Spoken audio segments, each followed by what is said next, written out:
देखो भाई ये वाला question, A B C D is a square, A B C D एक स्क्वायर दी हुई है, F is the mid point of A B, B E is 1/3 of B C. पहले मैं क्या करता हूँ, एक स्क्वायर बना लेता हूँ ए बी सी डी।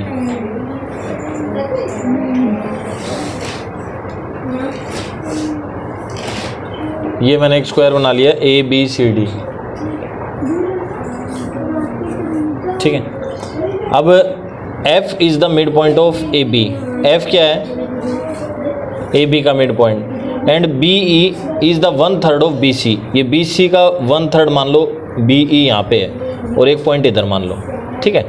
फिर इनको मैच कर दिया मैंने, इस ट्रायंगल का एरिया दिया हुआ है, if the area of the triangle F B E, अब जो ये ट्रायंगल आ गई ना, इसका एरिया दिया हुआ है 108 सेंटीमीटर स्क्वायर। ये हमें दिया हुआ है एफ बी ई, एक जो ट्रायंगल बन गई एफ बी ई, उसका एरिया दिया हुआ है 108 सेंटीमीटर स्क्वायर। तो ये पूछ रहा है हमारे से कि लेंथ बतानी है हमें ए सी की। ए सी कौन सी हो गई, ये वाली, ये पूरी ए सी हो गई, यहाँ तक मिला देते हैं, ये टेढ़ी बन गई, सीधी मान लेना इसको। ए सी की लेंथ हमें फाइंड करनी है। अब ए सी की लेंथ देखो कैसे फाइंड कर सकते हैं, पाइथागोरस से कर सकते हैं, ए बी का स्क्वायर और बी सी का स्क्वायर करके।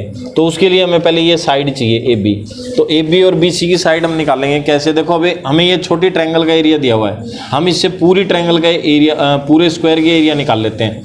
अभी देखो इसका एरिया देखो, सिर्फ इसका ट्रायंगल का एरिया होता है हाफ इंटू बेस, बेस चाहे आप इसको मान लो चाहे इसको मान लो, F B into B E, ठीक है। Half into base into height equal to कितना दिया हुआ है 108 सेंटीमीटर स्क्वायर, ये 90 डिग्री होता है ना, तो राइट एंगल ट्रायंगल हो गई, और राइट एंगल ट्रायंगल में बेस इंटू हाइट, तो एक बेस मान लो और एक हाइट मान लो, ठीक है।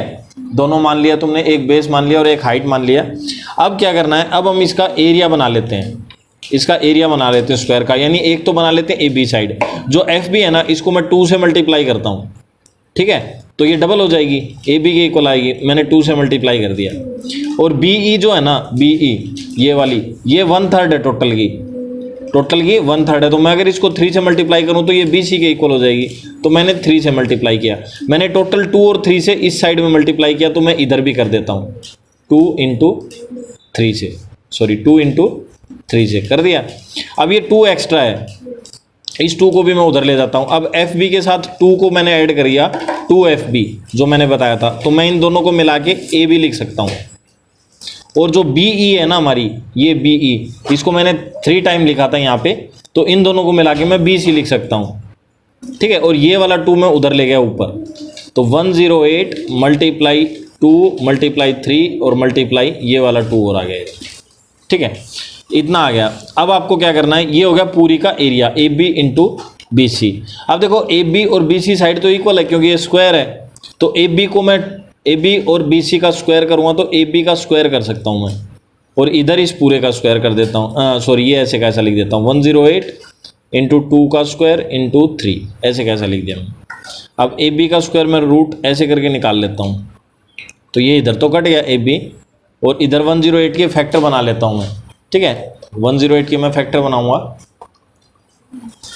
जैसे मैंने 2 से किया 2 5 10, 2 4 8, 2 से किया 2 2 4, 2 7 14, 3 9 3 3 9 और 3 1, तो 3 टाइम 3 आ गया, तो एक 3 ये रहा, और तो टोटल कितना हो गया 3 की पावर 4, और 2 टाइम 2 आ गया, और एक ये रहा, तो 2 की पावर 4।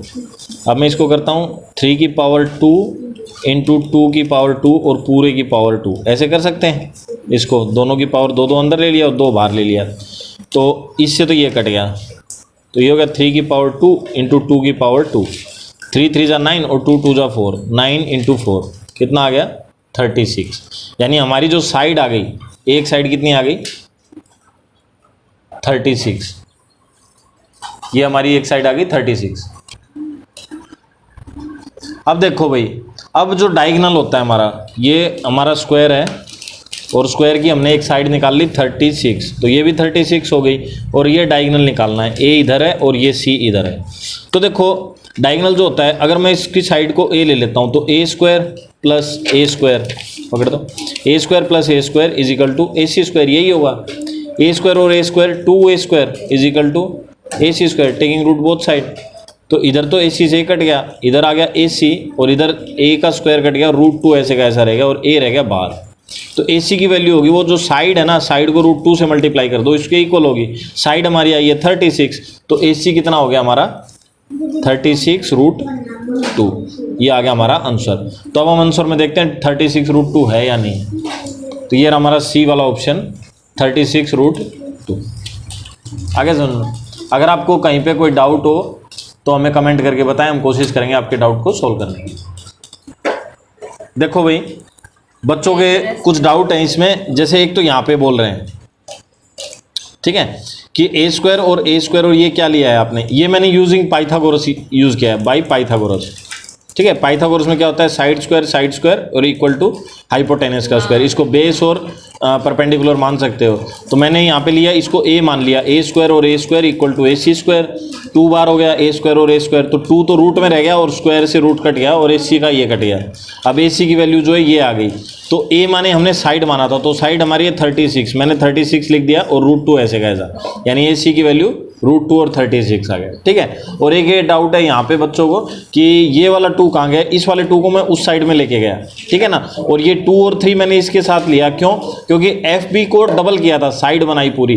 क्यों, हमने देखो एरिया जो दिया था वो ट्रायंगल का लिया था, ट्रायंगल का एरिया हमें गिवन दिया हुआ था और ट्रायंगल से हमने स्क्वायर का बनाया है। ठीक है, ट्रायंगल के एरिया से हमने स्क्वायर का एरिया बनाया, यही साइड लेकर के।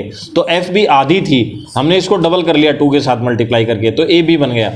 ठीक है, और BE जो है, BE ये तीसरा हिस्सा था टोटल का, थर्ड पार्ट था, तो पूरी का तीसरा हिस्सा, यानी पूरी को अगर इसको 3 से मल्टीप्लाई करूं तो पूरी के इक्वल आ गया, इसलिए हमने B के लिए 3 रखा था। तो ये डाउट थे काफ़ी बच्चों को, ये मैंने क्लियर करा दिया। अगर फिर भी कोई डाउट हो तो कमेंट करके बताएं। थैंक यू फ्रेंड्स, मिलते हैं नेक्स्ट वीडियो।